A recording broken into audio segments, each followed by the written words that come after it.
Hello પ્રેક્ષક મિત્રો, આપ મજામાં હશો?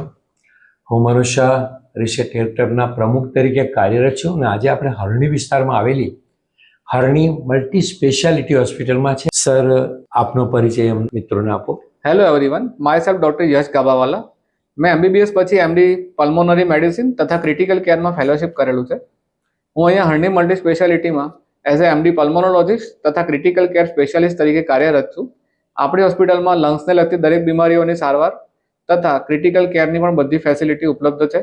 આજે આપણે રોગ જે છે એના પછી થોડુંક આપણે હટીને સર અમે પોલ્યુશન પ્રદૂષણ પર વાત કરવા આપણે જઈ રહ્યા છીએ કે અત્યારે પેપરમાં વાંચવા મળે છે કે દિલ્હીમાં એટલું પોલ્યુશન છે કે થોડાક અંતરે ગાડી નથી દેખાતી, સરકારી સ્કૂલો બંધ રાખવું પડે છે, સરકારે પ્રિકોશનના પગલાં લેવા પડે છે. એ સિવાય બાકીના મેગા સિટીઝમાં, ખાસ અમદાવાદ વડોદરામાં પણ અત્યારે આ સ્થિતિ સર્જાઈ છે અને આ કંઈક નામ આપે છે AQI. તો સર, અમારા પ્રેક્ષક મિત્રોને સમજાવો કે આ AQI છે શું આખરે? AQI એટલે કે એર ક્વોલિટી ઇન્ડેક્સ. જી. એ છે કે આજે આપણા શહેરમાં હવાનું સ્ટેટસ શું છે, આ ઇન્ડેક્સ પરથી આપણે જાણી શકીએ છીએ. એ આપણે એર પોલ્યુશન આપણા સિટીમાં આપણી આજુબાજુ છે કે નહીં તે જાણવા માટેનું એક ચોક્કસ માપદંડ છે. AQIના અલગ અલગ પાર્ટમાં ડિવાઈડ કરેલું છે. જેમ કે 0 થી 50 AQI આવતું હોય તો તેને આપણે નોર્મલ માનીએ છીએ. જી. 50 થી 100 હોય તો તે હેલ્ધી લોકો માટે નોર્મલ ગણી શકાય, કે શ્વાસ લેવામાં એમને કંઈ પ્રોબ્લેમ નહીં આવે. જો AQI 101 થી 200 પહોંચતું હોય તો કોઈ એલર્જી હોય કે અસ્થમાવાળા પેશન્ટને થોડી ઘણી મુશ્કેલીઓ આવી શકે છે. જી. બરાબર. જ્યારે 200 થી 300 હોય તો બાળકો છે, વૃદ્ધો છે, કોઈને હાર્ટ ડિસીઝ હોય તેવા વ્યક્તિઓને જલ્દીથી અસર થઈ શકે છે. જો 300 થી 400 હોય તો તેને very poor air quality index કહેવાય. આવી પરિસ્થિતિમાં બહાર નીકળવું થોડું ટાળીએ તો વધારે સારું રહે. જો એર ક્વોલિટી ઇન્ડેક્સ તમારું 400-500 થી અપ જતું હોય તો તે થોડું ઇમરજન્સી જેવી પોઝિશન કહેવાય.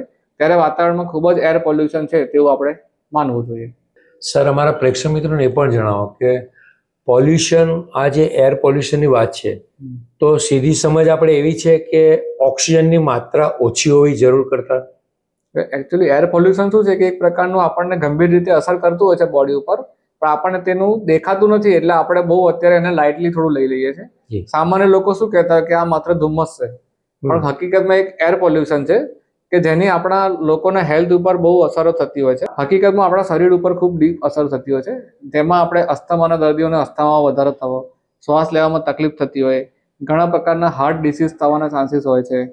પછી આપણે ચેસ્ટ ટાઇટનેસ લાગે, એલર્જી, સ્નીઝિંગ છે, ક્રોનિક બ્રોન્કાઇટિસના અસરો વધી જતી હોય છે. મેઇન અસરો આપણને નાના બાળકો તથા વૃદ્ધોમાં આની અસર વધારે જોવા મળતી હોય છે. તો સર, શહેરમાં અને ગામડામાં પોલ્યુશન અલગ અલગ પ્રકારે થતું હોય છે, તો એને કઈ રીતે આપણે જોઈ શકાય? પોલ્યુશન થવાના એક તો ઘણા બધા રીઝન્સ હોય છે. જી સર. જેમ કે આપણી હવામાં નાઇટ્રોજન ડાયોક્સાઇડ છે, સલ્ફર ડાયોક્સાઇડ છે, ઓઝોન, એનું પ્રમાણ વધી જતું હોય.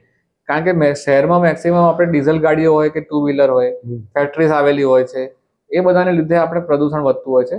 જ્યારે ગામડામાં આપણે ખેતરોમાં જે પરાલી એટલે કે ક્રોપ બાળતા હોય તેના લીધે ગંભીર અસરો થતી હોય છે. તથા બીજા આપણે ફટાકડા ફોડતા હોઈએ તો પણ આપણે તહેવારના ટાઈમ દરમિયાન પ્રદૂષણ વધવાનું મુખ્ય કારણ આ હોઈ શકે છે. સર, પ્રદૂષણ તો બહુ મોટો વિષય છે. ઘણીવાર સરકારોની પોલિસી પર આધાર છે, ફેક્ટરીના માલિકો પર આધાર છે. પણ માનો કે આપણે ગલીમાં રહેતા છે કે ફ્લેટમાં રહેતા છે તો એક ફેમિલી તરીકે આપણે આનાથી બચવા માટે શું કરી શકાય? એર પોલ્યુશનથી બચવા માટે મેઇન આપણે જોવાનું કે જો AQI આપણા વિસ્તારમાં 200 થી ઉપર હોય તો બાળકો છે, વૃદ્ધો છે, એમણે ઘરની બહાર નીકળવું સવારે કે સાંજે ટાળવું જોઈએ. પોતાના પ્રાઇવેટ વ્હીકલ્સનો ઉપયોગ ઓછો કરીને જો પબ્લિક ટ્રાન્સપોર્ટનો ઉપયોગ વધારે કરીએ તો પણ આપણે પોલ્યુશન કંટ્રોલમાં લાવી શકીએ છીએ. તથા ઘણી વખત શું થાય કે એર પોલ્યુશન બહુ વધારે હતું, જેમ કે દિલ્હી જેવા શહેરોમાં, ત્યાં હવે એર પ્યુરિફાયરનો ઉપયોગ પણ વધતો જતો હોય છે. આપણે નોર્મલ રીતે ઘરમાં બારી બારણા કે એવું બંધ રાખવું જોઈએ જ્યારે પોલ્યુશન વધારે હોય. ઘરમાં અમુક પ્લાન્ટ પણ રાખી શકાય, જેમ કે એરેકા પ્લાન્ટ છે, સ્નેક પ્લાન્ટ છે, મની પ્લાન્ટ છે, એનો પણ આપણે ઉપયોગ કરતા હોઈએ તો આપણું એર પોલ્યુશન ઘરની અંદરના ભાગમાં આપણે ઘટાડી શકીએ છીએ. સર, ઘરમાં રહેવું, બારી બારણા બંધ રાખવા, પ્લાન્ટનો ઉપયોગ થવો એ બરાબર છે, પણ આપ તો સમજો છો કે ધંધા માટે કે નોકરી માટે અને વધારે પડતો પુરુષોએ બહાર તો જવું જ પડશે, પોતાની નોકરીની જગ્યાએ જવું પડશે, ધંધાની જગ્યાએ જવું પડશે. તો એ સફર દરમિયાન બાઇક પર કે અન્ય વ્હીકલ પર તો કઈ રીતે બચી શકાય? જો આપણે N95 માસ્ક પહેરીને ઘરની બહાર નીકળીએ તો આપણને જે એર પોલ્યુશનથી જે આપણા લંગ્સ ઉપર કે બોડી ઉપર ઇફેક્ટ થતી હોય તેને આપણે ઘટાડો કરી શકીએ છીએ તેમાં આપણે. સર, બીજી એક ઘરેલું વાત મારે જાણવી છે કે પ્રદૂષણના કારણે આપણે બારી બારણા બંધ કરી દઈએ છીએ, રાત્રે ક્યારેક ઠંડીના કારણે બંધ કરી દઈએ છીએ, ધુમ્મસના કારણે સવારે બારી બારણા બંધ હોય છે, તો આપણે ગમે તે પ્રકારે શ્વાસ તો લેવાના જ છે, આપણને પ્રાણવાયુ જરૂર છે, તો પછી હવા સાથે સાથે થોડાક અંશે તો પ્રદૂષણ અસર કરી જ જાય ને. થોડું ઘણું ઇફેક્ટ તો આપણે હવે રહેતા હોય સિટીમાં કે ગામડામાં પણ જો એર પોલ્યુશન થોડી ઇફેક્ટ તો થતી જ હોય. આપણે એની ઇફેક્ટને જે બોડી ઉપર ઇફેક્ટ છે એને ઘટાડવા માટેના બધા સ્ટેપ છે, કારણ કે સંપૂર્ણપણે તો આપણે એર પોલ્યુશનને મટાડી નથી શકવાના. તો પ્રેક્ષક મિત્રો, સાહેબે એર પોલ્યુશન આપ સમાચાર પત્રોમાં, ટીવીમાં સતત જુઓ છો. દિલ્હી અને મેગા સિટી કલકત્તા, ખાસ ગુજરાતના શહેરોમાં પણ આ માત્રા જે વધી જાય છે પ્રદૂષણની, અને ખાસ તો સર અમે એ પણ જોયું છે કે હવે તો એક સારું છે કે પ્રદૂષણની માત્રા પેપરોમાં દરરોજ આવે છે કે હવામાં રજકણો આટલા છે, આ છે, તો આપણે તો એના આધારે બી આપણે જાણી શકીએ કે પ્રદૂષણની માત્રા આપણા એરિયામાં, આપણા વિસ્તારમાં કેટલી છે, અને સરે બતાવે એવા થોડા ઘરેલું ઉપાય કરીએ તો આપણે પ્રદૂષણ થતા નુકસાનથી ચોક્કસ બચી શકીએ છીએ. સર, પ્રેક્ષક મિત્રોને આટલી સરળ ભાષામાં માહિતી આપી એ બદલ આપનું થેન્ક યુ. Thank you.